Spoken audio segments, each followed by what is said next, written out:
Welcome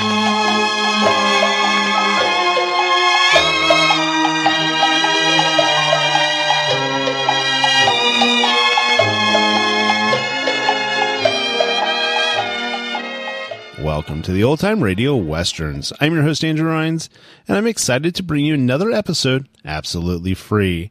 This is one of over 80 episodes released monthly for your enjoyment.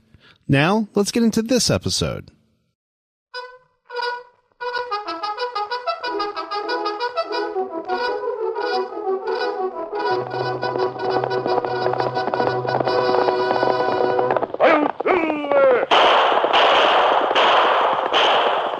A fiery horse with the speed of light, a cloud of dust, and a hearty hi-yo silver.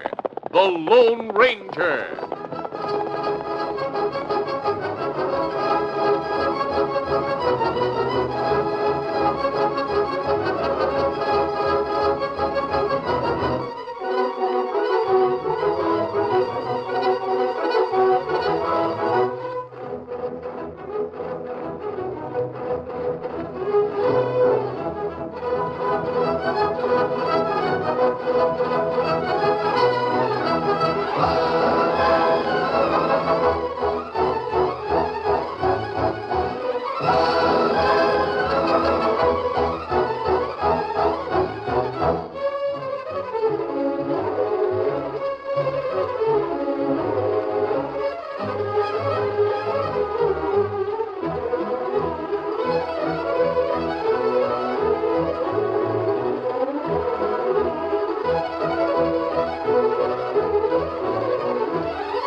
His faithful Indian companion Tonto, the daring and resourceful masked rider of the plains, led the fight for law and order in the early western United States.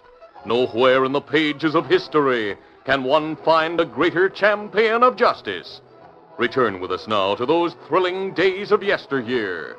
From out of the past come the thundering hoofbeats of the great horse Silver. The Lone Ranger rides again. Come on, Silver!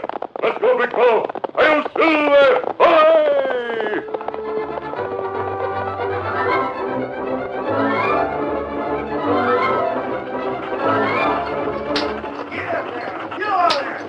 The stagecoach from Seaton creaked and swayed along the trail to Flint Rock. Dan Reed, teenage nephew of the Lone Ranger, had entered the coach at Seaton. The only other passenger was a sweet-faced old lady. After a preliminary greeting, nothing more was said for some time. But Dan noticed that she regarded him closely. Finally, she smiled and spoke. Son, I hope you don't mind me speaking out this way. You see, I just can't seem to take my eyes away from you. Oh, that's all right, ma'am. You remind me of my boy when he was about your age. Oh. Of course, that was many years ago. My boy Ted is 30 now. That is, he will be come next month. You see, son, the last time I saw him was when he was about your age. Oh, did he... Well... If you mean did he die, well, he didn't. Last time I heard, Ted was very much alive out here near Flint Rock. Then he lives in the West? That's right. Well, maybe I'd better introduce myself.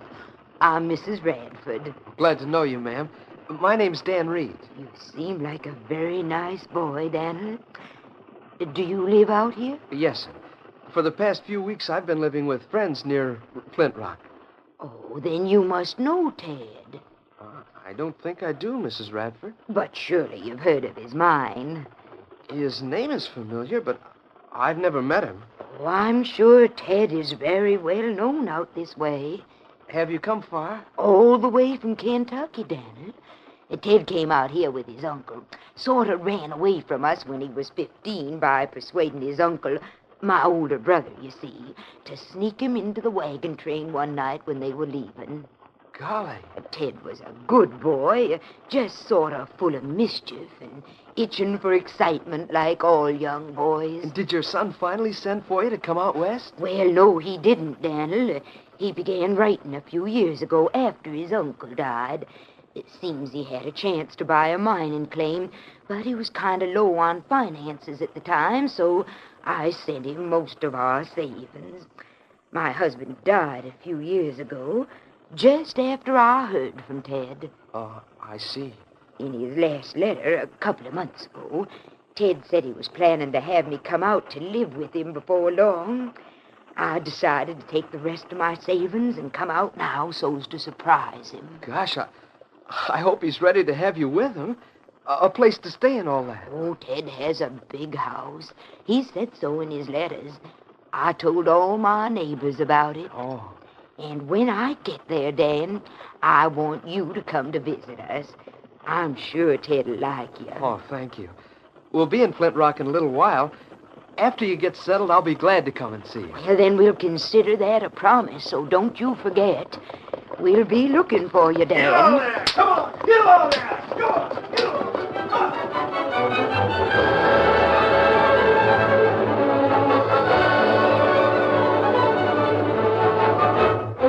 When the stagecoach arrived at Flint Rock, Dan went to the livery stable to get his horse, Victor.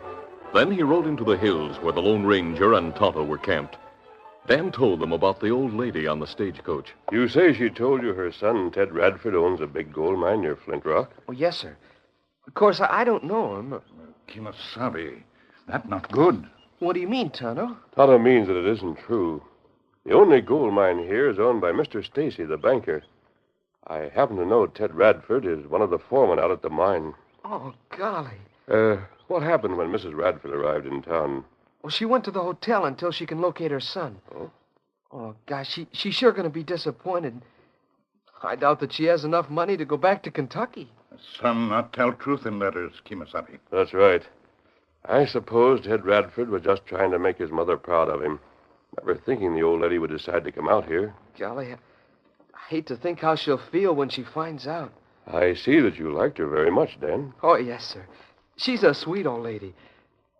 Gosh, I wish Ted Radford really owned a gold mine so she wouldn't be disappointed. I know how you feel about it, Dan. That afternoon, Tonto went to town for supplies. As he left the general store, a great deal of excitement broke loose down the street. Easy, Scout. Easy, fella. Something happened at the bank. Get them! They robbed the bank! Come down, Indians! Come down! Get up! Get up! Come on! Get up there, boy! Get up! You nicked one of them, Indian, but they kept on going. Did you get a good look at them? One tall, dark hair, black beard. Other who get hurt, him have red hair. Not seem tall. By thunder, the one with the black beard must be the outlaw Slick Marlowe. I have a handbill on him. Men, we'll get a posse together right away. Then get after them as soon as I find out how much they stole. I can tell you, Sheriff. I was in the bank a few minutes ago when it happened. They took close to $30,000. It's sure going to be a blow to Mr. Stacy. But one of the outlaws is wounded. We ought to be able to trail him easy. Men, go get your horses. Returning to camp, Tonto told the Lone Ranger and Dan what had happened. It took clever men with plenty of nerve to rob that bank in broad daylight, Tonto. Me tell Sheriff what men look like. Him say tall man with black beard, maybe outlaw named Slick Marlowe. Him fella we come here to hunt. Yes. And that bank robbery is just the type of job Marlowe would plan. I saw a handbill on that outlaw when I was over in Seaton. It was posted outside the sheriff's office. He sure is tough looking in that picture. Slick Marlowe is just as tough as he looks, Dan. Maybe Sheriff and posse catch Marlowe, another feller. From what I've heard about him, he usually has a good hideout planned ahead of time. One fairly close to where he intends to commit a robbery. He's given many a posse the slip, Tonto. Gosh. And that not good. We'll ride out and try to pick up the trail of those two crooks. You wait here in camp for us, Dan. Come on, Tonto, we'll get the horses. Me get horses, Kimasabi. I was wondering, sir. Well, Dan, I thought maybe it might be a good idea if I rode over to the mine and told Ted Radford that his mother's at the hotel in town. All right, go ahead. But try to make it over there and back before dark, Dan. Yes, sir. Here, horses, Kimasabi. Good enough.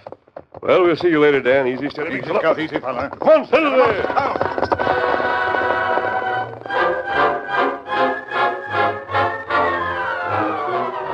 After the Lone Ranger and Tonto left camp, Dan mounted his horse Victor and rode the trail that led to the Stacy mine.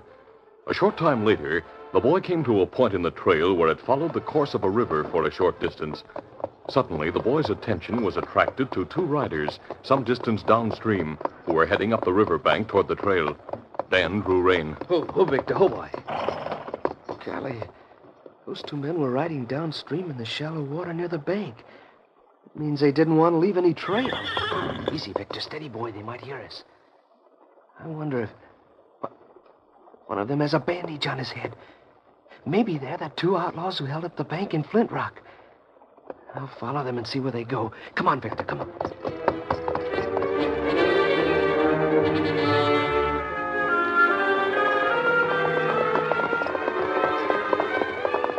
I hope we get to that hideout soon, Slick. This crease in my skull from that engine's bullet, I get a headache. We'll be there before long. It's in a deserted shaft near the place where the big mine is. Nobody will ever think of looking there. The hombre who owns that mine is the same one who owns the bank we just cleaned out. He'll be hiding out on his own property. I gotta hand it to you, Slick. Oh, my head. Oh, I'll be glad to get where I can lie down a while. Stop complaining. We have all that money, and I have that mining shaft stocked up with food and blankets. After you rest up a while, you'll... Get over this rise in the trail quick, then we'll pull off to the side. What for? Do as I tell you. Get up there. Come on. Come on, get up there, boy. Get up. Whoa there. Whoa. Oh, steady. What's the idea? I couldn't see the trail, but while we were on the top of that rise, I glanced back and noticed a small cloud of dust back a ways. Somebody's following us. Those big boulders over there will do for hiding. Come on, get up there. Come on, get up. Come on, get up there. Who there? Now we'll just sit on our horses here and watch that trail with our guns ready.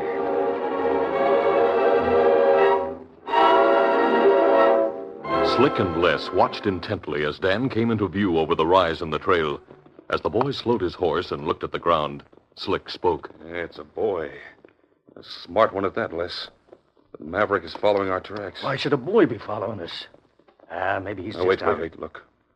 He stopped at the place where we turned off. Yeah. What are we going to do? Plug him? No, wait. If he does come this way, let him come. I want to find out why he's trailing us. We can use that horse of his, too. Look, he's heading this way, all right. We ought to plug him before he even knows what hit him. No use in... I know what I'm doing.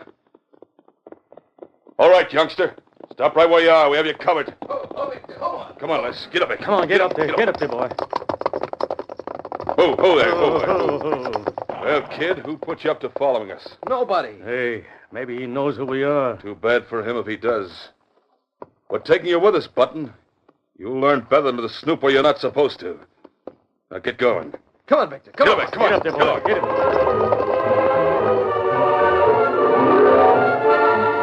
Meantime, in the crude building that served as office for the Stacy mine, Ted Radford was talking to the manager. I tell you, Mr. Grant, we've gone as far as we can in the west shaft. We struck a wall of solid rock in there, and we don't dare blast. Now, look, Ted. Are you sure there's no way around that rock? We know the vein runs through there, and we have to follow it. But I tell you, it can't be done. Mr. Stacy will be plenty riled if we have to abandon that tunnel like we did the one on the opposite side of the ridge last year. Fact is, one of the men just come in with the news that two crooks held up Stacy's bank in town. Got away with nigh under $30,000. Holy mackerel. That's another reason we have to figure out a way to get at that vein of gold ore that you and the men have been following in that west tunnel. Stacy'll holler his head off if production here at his mine drops off.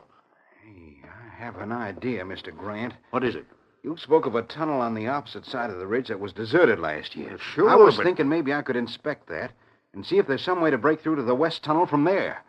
We could set a blast on that side without danger of blowing down the shore and the men put up in the new tunnel. By thunder, Ted. Maybe you have something to that idea of yours. I hope so. I'll get my horse right now and ride right over there to the deserted tunnel and look things over. Good. It won't take you very long. I'll be seeing Mr. Stacy tonight. If And I'd sure like to have something encouraging to tell him after his loss at the bank. I'll get back as soon as possible. I think that deserted tunnel will be the answer to our problem, Mr. Grant. In fact, I'm almost sure of it.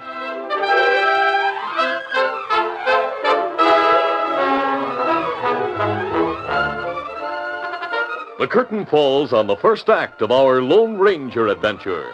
Before the next exciting scenes, please permit us to pause for just a few moments.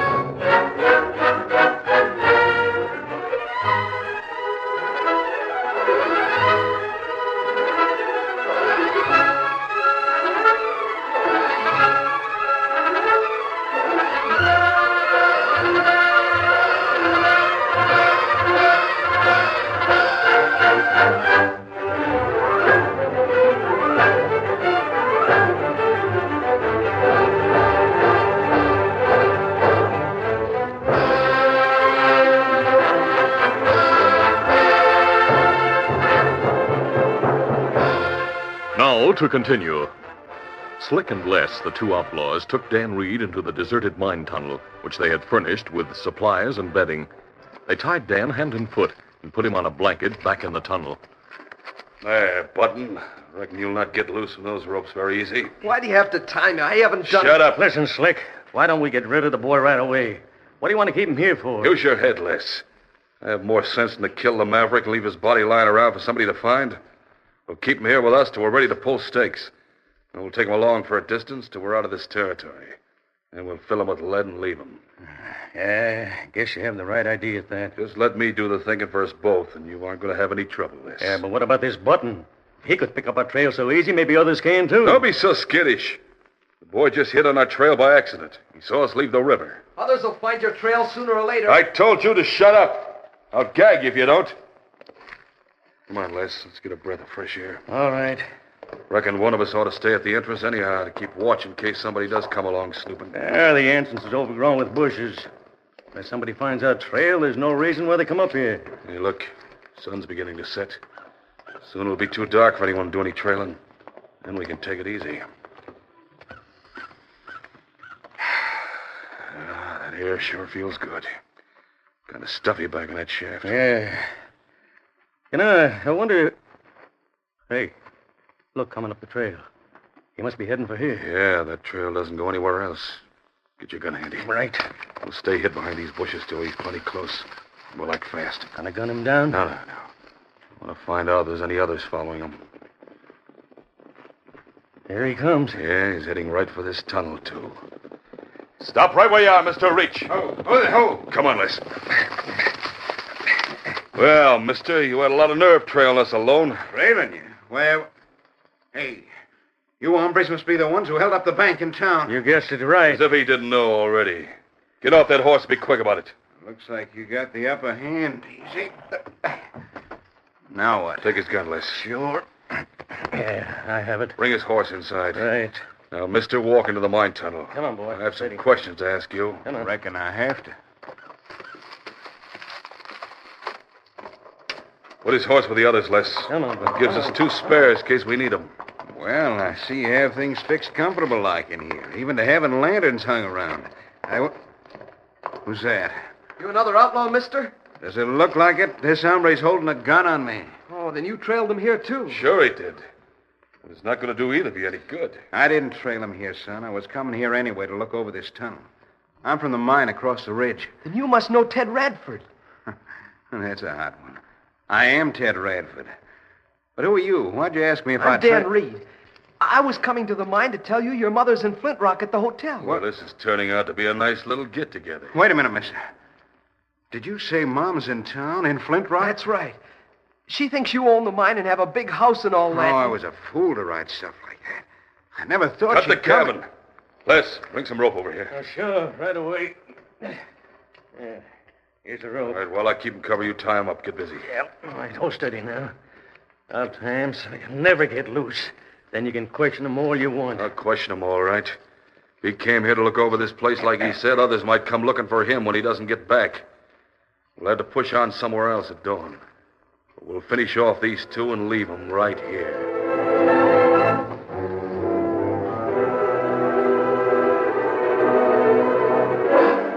After leaving their camp, the Lone Ranger and Tonto rode partway to town to try to pick up the outlaws' trail. They saw the posse returning about sunset, but kept out of sight until they had passed. Then the masked man and the Indian started to backtrack the posse, hoping they could pick up the trail where the posse had given up. Before long, they came to the river. Oh, fella. Here's where the posse gave up, Tonto. The outlaws covered their trail by entering the water. No telling whether they went upstream or down. That's right. And what we do? We'll return to camp. The sun is setting now, and it will soon be dark. We'll set out in the morning and try to find their trail. It's not good for Dan in camp alone with Marlowe, Roman territory. That's what I'm thinking of. All right, let's go. Come on, Silver. Come on, Scout.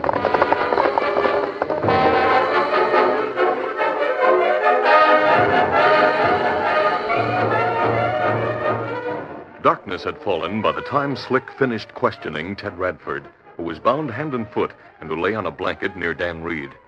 Ted finally convinced Slick that he had come there to inspect the deserted tunnel, and Slick had come to a decision. Les, if he came here from the mine office across the ridge like he says, then they'll come looking for him when he doesn't show up. Yeah, that's right, Slick. As soon as dawn comes, we'll be able to find a bunch of the miners outside this tunnel. Yeah. Well, the best thing for us to do is to pack up and clear out tonight. We'll use their 2 horses as pack horses for our supplies. And we'll fill these 2 snoopers with lead and be on our way. Come on, let's start packing the stuff right now. All right. What are we going to do, Mr. Radford? I'm trying to think of something, Dan. If I wasn't tied up, I could at least put up a fight. Before they took the lantern away, I noticed a sharp edge of rock sticking out of the side wall behind us.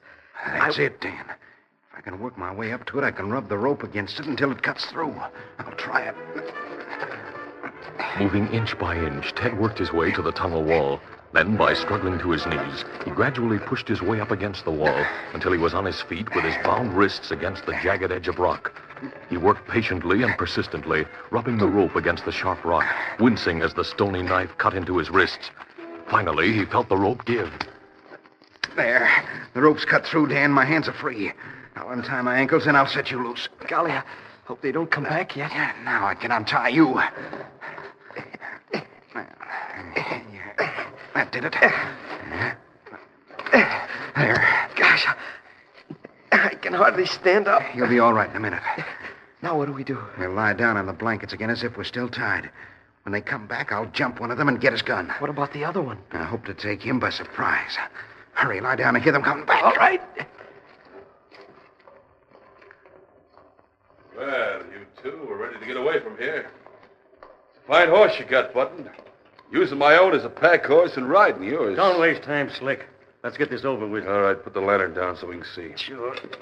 Now I'll plug this hombre, you plug the boy. Right. Not this time, mister. Look out. I'll take that gun. No, you don't. Let go. Get him, Les. Get him. But I might hit you. Get your horse, Dan. Run. All right. Hey, the boy. He's loose, too, and running away. Got him, you fool. Hold it, you. Give me that gun. Hey, let go my arm, you... Ted had suddenly turned from Slick and grabbed Les's gun arm to prevent him from shooting at Dan, who was heading for the tunnel entrance. Slick quickly reached down and picked up his own gun, which he had dropped in the struggle with Ted. Yeah, the boy's going outside, but this'll settle you, you sneaking coyote. Hey, the boy got away. Let him go. By the time he reaches town, we'll be far away from here. This hombre will be unconscious for a long time. Come on, let's pack our supplies.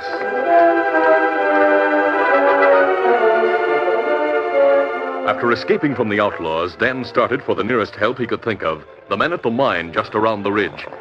Meanwhile, the Lone Ranger and Tonto reined to a stop at their camp. Tonto, the camp is deserted. Dan isn't here. That heap's strange. It's sundown. Him promised to get back before then. I know. Dan always keeps his promises. I don't like this, Tonto. We'll ride over to the Stacy mine and find out where he is. Isn't that good? Let's go. Come on, Silver. Get him up, Scout.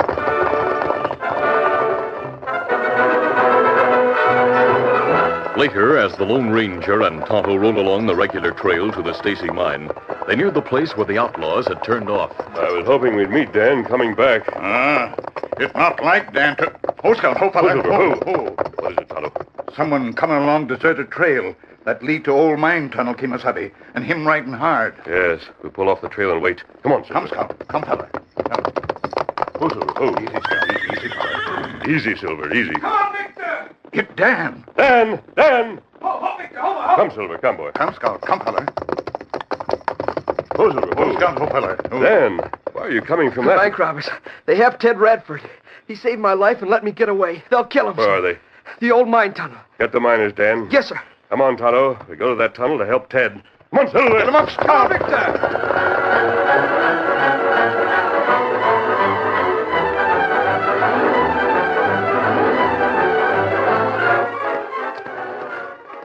Well, we're all set to leave, Lex. Yeah, and the sooner the better. But first, we'll make sure that snooping hombre is still unconscious, huh? Bring the ladder. Yeah, sure. You'll get caught and hung for this. Just shut up. You had no business trying to be smart. I'll put a bullet in you to settle things. Hold it! Oh, my leg! A masked man. I'll get him. Ow, I'm hit. Oh. You get them both, Kimasabi. Me tie up, Crooks. Fix wounds. You're masked. You must be one of them. Oh, you're wrong. We're friends of Dan Reed's. Then Dan sent you here. Dan, come with miners. Yes. There's one of them masked. We got you covered, mister. That's my friend. He saved my life, Mr. Grant. The stolen bank cash is in the crook's saddlebags outside. Mr. Stacy, you here? Yes, I was at the mine when this boy came there. He told us what you did, Radford. He saved my life and helped to catch the outlaws. Ted Radford is a brave man, Mr. Stacy. He deserves a reward for what he's done. Grant told me about your idea to reach that vein, Ted. I think it'll work, too. Seems like you saved me money all around. Well, he sure did. I suppose Dan told you, Ted, about your mother? Yes, I hate to face her after the stories I wrote about owning a mine. Dan told me about her, too. We'll take her to my house in town, Ted, and I'll have you and the manager, Mr. Grant, come there to live, too. And what's more, I'm giving both of you some shares in the mine, so you can truthfully say you do own part of it. How's that? Oh, that's wonderful. Tonto and I trailed Slick Marlowe to this territory. Now that he and his partner are caught, we'll be on our way. Adios, everybody. Bye-bye. Come, Dan, Tonto. Gosh, Mr. Stacy, I don't deserve credit. That masked hombre really caught the outlaws. I don't know who he is, I but know who he is, son. He said you deserved a reward. And by thunder, what he says goes with me. You see, he's a real man and a fine American. He's the Lone Ranger.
This is a feature of the Lone Ranger Incorporated, created by George W. Trendle, produced by Trendle Campbell Enterprises, directed by Charles D. Livingston, and edited by Fran Striker. The part of the Lone Ranger is played by Brace Beemer.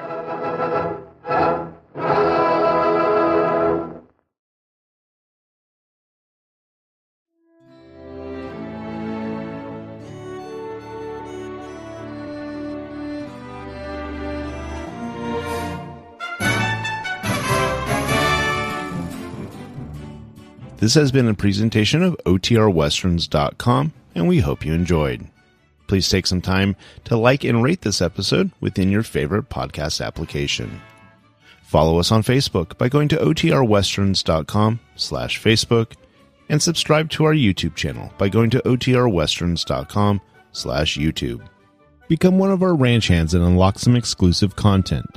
We want to thank our most recent ranch hands, Steve and Ron W., who joined us recently. You too can join by going to OTRWesterns.com/donate.